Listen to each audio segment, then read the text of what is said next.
Hey guys, what's going on? This is a Twins of Destruction back with another video, and today we are going to be talking about the ending of Assassin's Creed Origins, and I'm just going to explain some bits that some people may or may not have been aware of, and just going to talk about the ending overall and where it could go with the Hidden Ones DLC.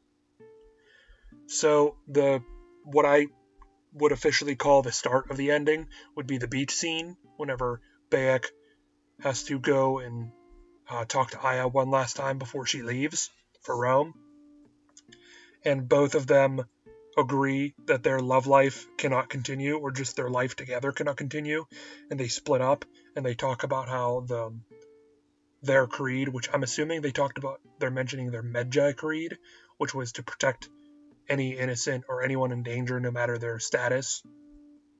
And obviously that merges into the Assassin's Creed, but just in general, they talk about how that's more important than anything right now because of after what happened with their son and all the people they went through and all the trouble they went through to go and try to stop the order in Egypt.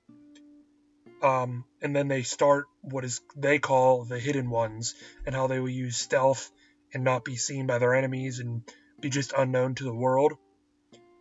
And that is what anybody could tell.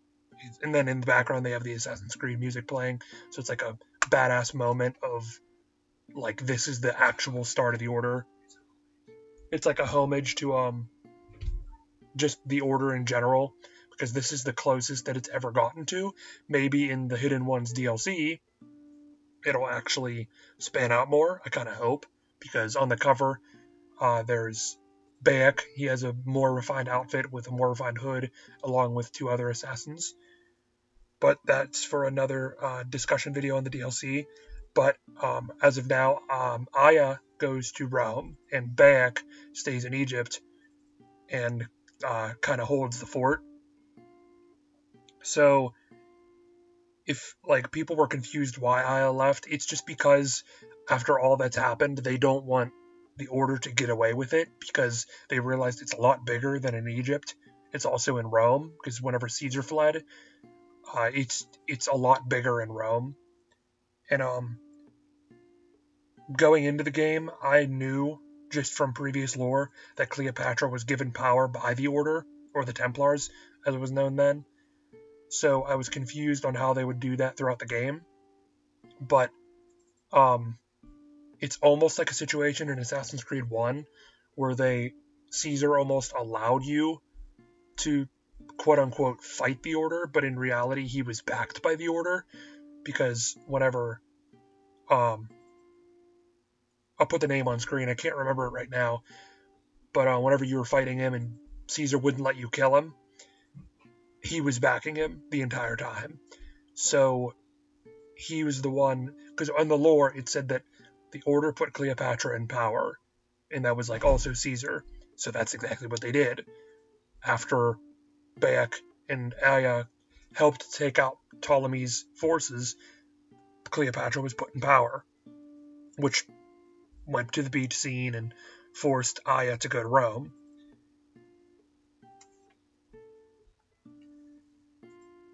So before Aya goes to Rome, she leaves with Brutus and Cassius, who, if you don't know who Brutus is, in the lore that was established in Assassin's Creed 2, he was, just in regular history in general, he was the one who pretty much got the killing blow on Caesar in the Forum whenever he got killed. And in Assassin's Creed lore, the Shroud is what the assassins used trying to revive him, because after a defeat in Macedonia, Cassius was killed and Brutus fled, and he felt guilty and killed himself. And so they had the Shroud already. So that's just a whole different story on how they got the Shroud. But just in the history, like I said, that's how Brutus is involved, because he was a big player in the Assassins. So they leave for Rome, and one of the first things you hear Septimus say during the first battle in Rome is that Caesar is the father of understanding. And that really hit me, because that's a term that is always used by the Templars. So we're first introduced to the Order of the Ancients in this game. They were always known as the Templars in the other games. And the Templars followed the Father of Understanding. So what does that have to do with the Order of the Ancients?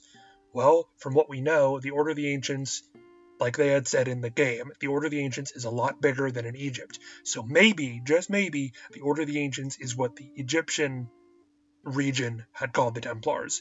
Just kind of like how there are Roman gods and Greek gods. They're almost the same god, it's just different cultures called them different things. Because then when you go to Rome, Caesar was already there, Septimus was there, and whenever Aya asked where the staff was, he said that the Order has it. So whether they evolved from the Order of the Ancients to the Templars, the Templar Order, or it's just something that the Egyptian region known them as the Order of the Ancients, or the Templars. Like it's more or less a formality kind of thing. Like one region would know it as more formally, and then the other might not. But that is actually interesting because we got to see the evolution of the Assassins and a little bit of the Templars. Not so much of the Templars, but I think that's evolution on itself because the Father of Understanding has always been such a unique thing. Like, who is he? Is he a person?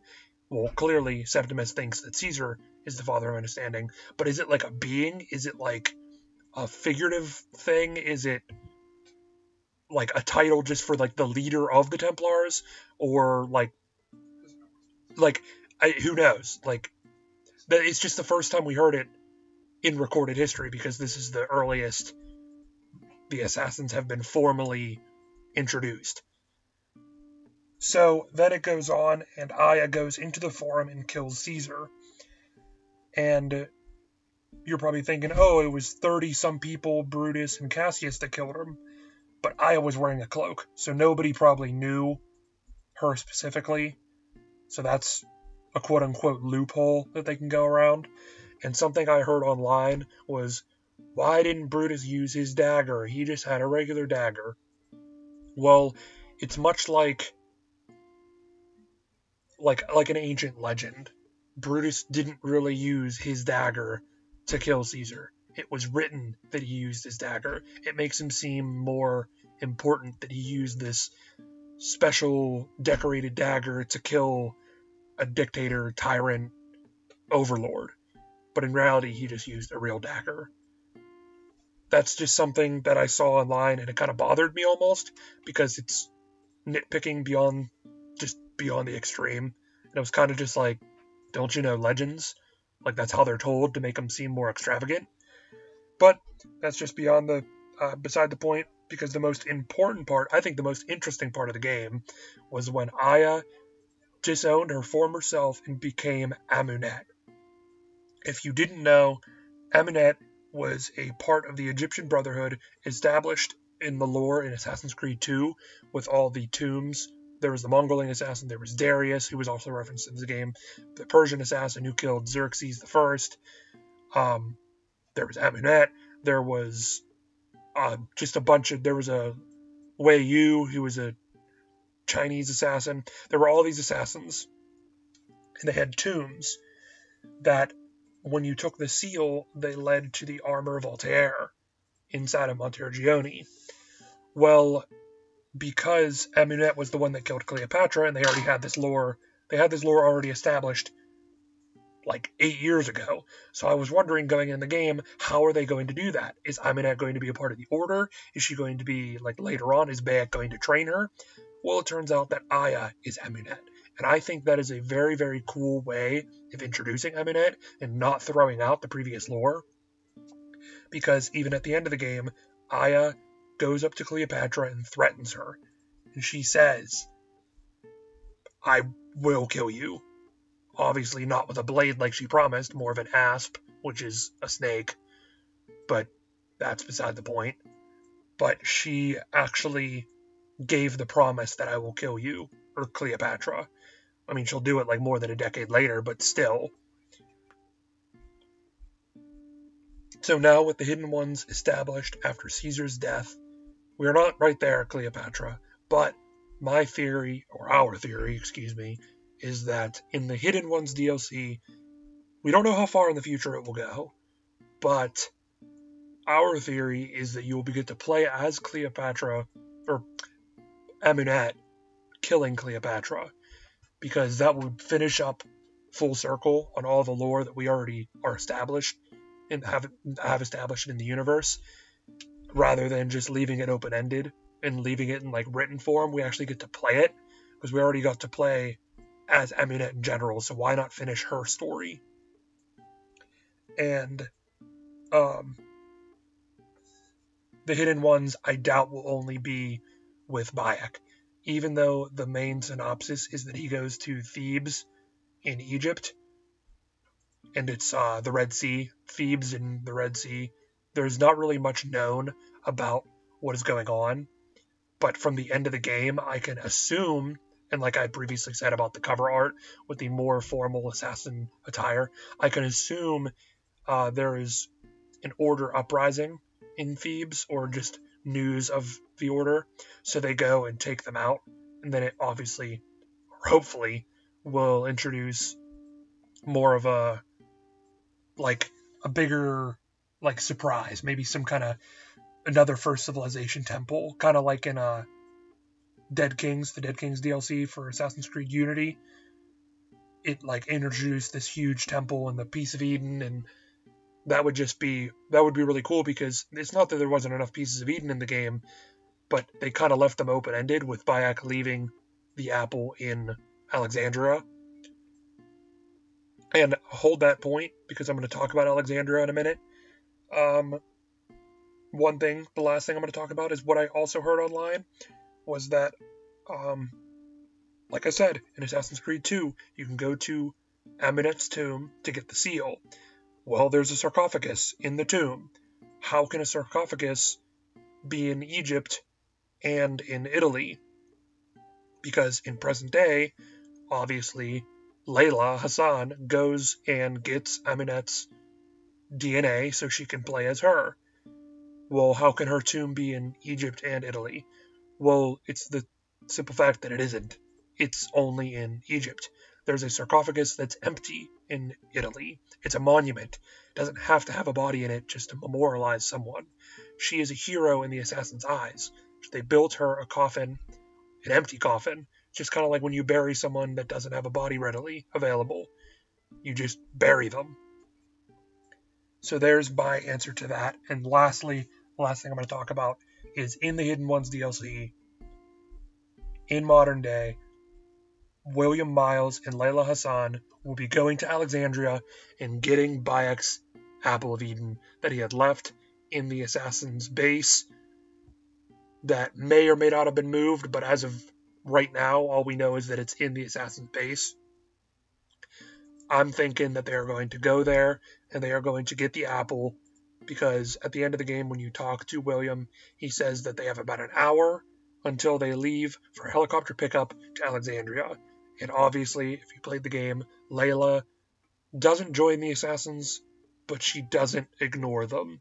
So she is going with William to Alexandria, and I doubt they will make us wait 2 more years to play another game that will continue Layla's story. And in the comics, I guarantee you she's going to be there. So whether they tell the story of Alexandria in the comics or in the Hidden Ones DLC, keep an eye out for it, because I'm going to be talking about it all over this channel with future DLC news, future comics news, books, all the stuff that will explain more about the ending in the history of the Assassins and origins in general. I really hope you guys enjoyed this video, and I will catch you in the next one. Please like, comment, and subscribe if you did enjoy, and follow our links to social media accounts below. We try to keep up to date on all of those, on when our next videos will be posted, so do that. Thank you, and I'll see you later.